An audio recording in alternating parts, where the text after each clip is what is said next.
Good afternoon, Paul. It looks like your fourth line is shaping up to be a veteran unit, guys that have played that kind of role for a long time in the league. What have you seen from that group so far, and what are your hopes for them? Yeah, well, we're not done with it yet.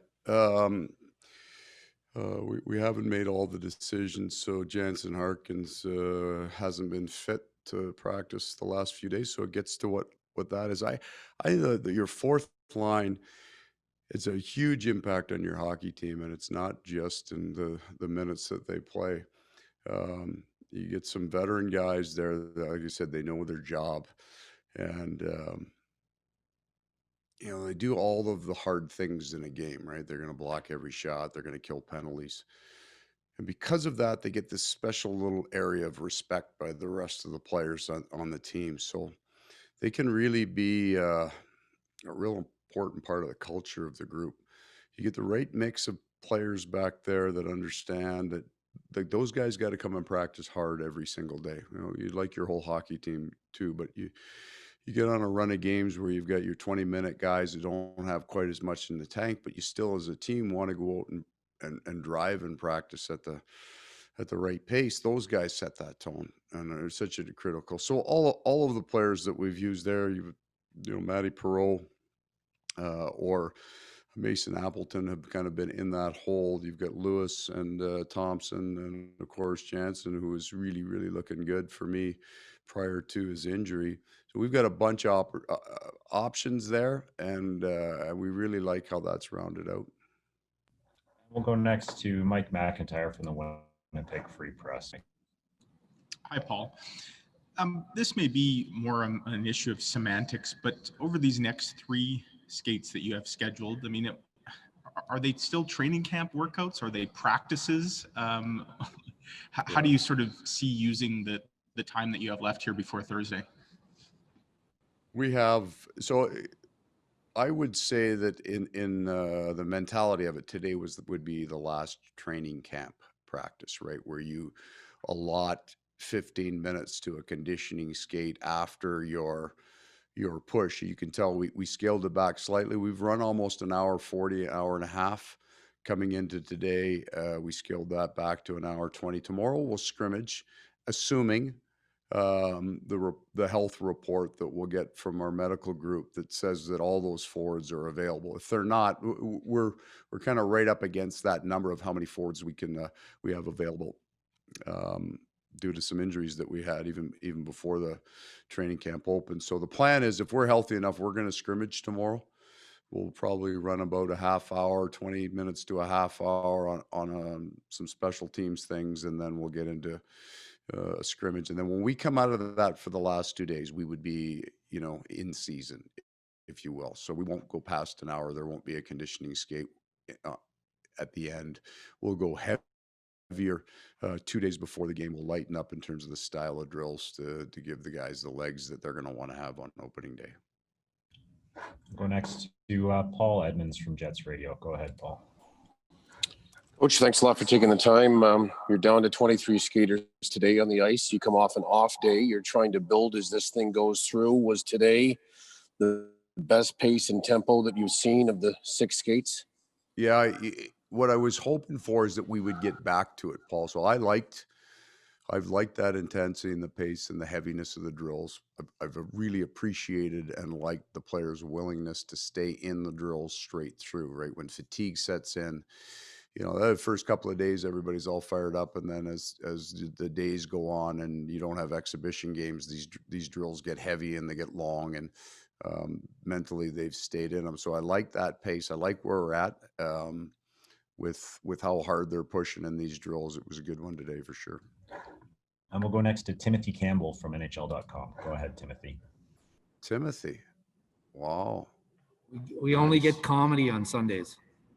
Very good. Paul, the other day, Dave Tippett was talking about the nature of the division and what a challenge is going to be for the coaches, that they'll be a little bit out of their regular routine, so to speak, in terms of preparation and a narrower focus. How much of a challenge will that be for you to do things differently than you have been doing?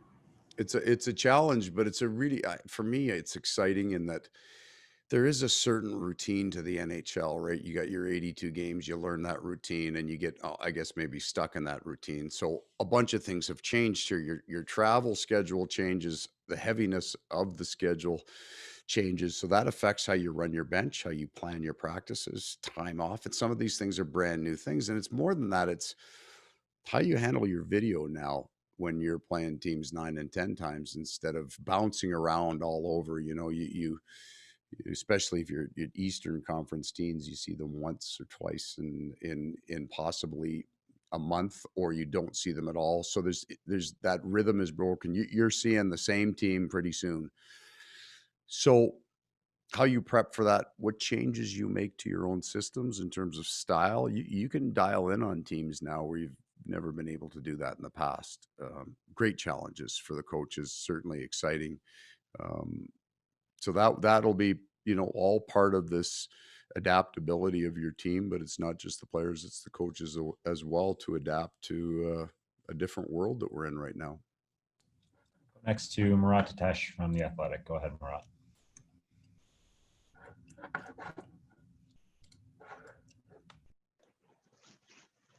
Yeah, good morning. Thanks, or good afternoon. Thanks for doing this. A question about the power play lineups. It looks like power play one guy has been rotating into the number 2 spot.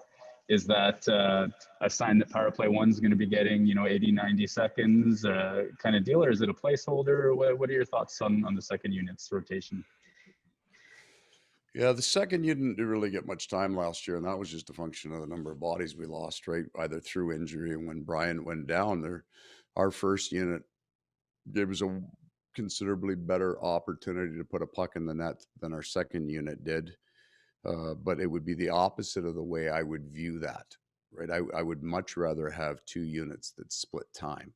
Now we may carry a player over. There's lots of guys that will play almost the whole 2 minutes, but not necessarily all of units. And we don't want to do that this year. It's too taxing on the one unit. The function of our schedule, as I've said, the heaviness of this isn't going to let you do that. So we need 2 units. And I think a couple of years ago when we ran 4th in the NHL on our power play, there was a long stretch where our best unit, and then we're talking about 6 weeks, I think, our best unit wasn't what everyone would have considered our number 1 unit. The second unit was on fire relative to the rest of the NHL. So 2 units, probably split time. Somebody gets hot, they get to go first. And we feel with, especially with Paul here, that's really, that dynamic has changed, and we can go back to what I believe in. You wouldn't have known that last year because I did. I ran that first unit right into the ground. We just didn't have enough personnel in the second unit to make it viable. So we should be able to split this year. Go next to Sportsnet. Go ahead, Kent. Afternoon, Paul. Just back on that theme of adaptability. In a short season, does the philosophy change when it comes to overtime and shootouts, given how precious points will be? No, I mean, we try to win them. So we're not casual about it. We ran it at the end of our at a practice the other day, ran our 3-on-3, and we think we have personnel for that 3-on-3 that can, again, having Paul in the lineup changes what you can run up front. So I don't know that it changes any. We were always push hard for those points. I've got some time for the 3 forward concept. We've played with that in the past, and I've used it in the past, and it's worked at times. So, we'll push hard for those points. Next to Kelly Moore from CJOB. Go ahead. Thanks, Gregor. I'm hoping I'm not blowing anybody's eardrums out anymore. Sorry for how loud it was before. Coach, just kind of curious about Dylan Samper getting promoted to the main group today. What's the, if I could use the term, method behind the madness for that? Yeah. Well, we have a lot of faith coming into the year that we think this young man's going to be a real strong player for us. And then he had a really, really strong week last week. So how you perform matters. And it was as simple, Kelly, as I wanted to see him with bigger men. That's all. And we're doing heavier D zone drills. We're doing heavier forecheck drills. And you can't tell necessarily, especially a young defenseman, how they'll react to that. So we had him out there today because I wanted to see it. And it wasn't one of those training camp gifts where you get a young guy comes in and he gets to skate with the big boys because he was drafted high. He had a solid week with that first group, and we wanted to see him in the big group, and I thought he looked really, really good today. So it was earned. Go next to Sarah Orleski from TSN. Go ahead, Sarah. Thanks, Paul. Just wondering how you're going to approach the next few days, just in terms of the numbers of players that you have. Are we going to see that decreased? I think, are you just doing one practice? Because that's a number of bodies when you've been running, Yeah. obviously 2 practices up to this point. Yeah, I think after we come off tomorrow, after we get through that scrimmage, that's when. So tomorrow and the next day is where we have targeted for a group of players to come back and skate here at the IcePlex, and then we would be closer to our main group and taxi squad just running out of downtown. So.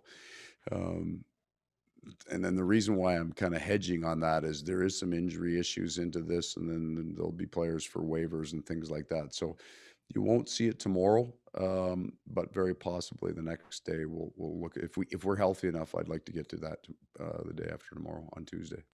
And we'll end off with Ted Wyman from the Sun again. Go ahead, Ted.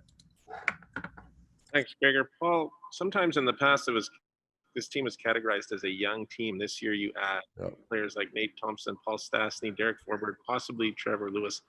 Do you consider this a veteran team and, more battle ready in that way right now? I don't.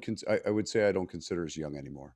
Like for the last 4 years, every building that we went into, we're in that top 3 or 4 youngest teams. So we went from having a really young forward group and kind of a veteran defense, and then the forwards get a little bit older and our defense loses some of its experience, and now we don't have players. I guess all players will develop their entire careers, but I feel this year we're out of development mode, so it's performance mode now. So a guy keeps, he's making the same mistake over and over as a young player, but I kept throwing him back out there, right? We talk to him on the bench, try to keep his confidence up, and the idea there would be a payoff, and we're looking for a payoff from that now. I don't feel we're a young team anymore. I don't feel we're in development mode anymore. We're in performance mode. I don't know that you would say we're a veteran team, but we're just not young anymore. We're coming into now where we expect to be really strong in all positions all over the ice.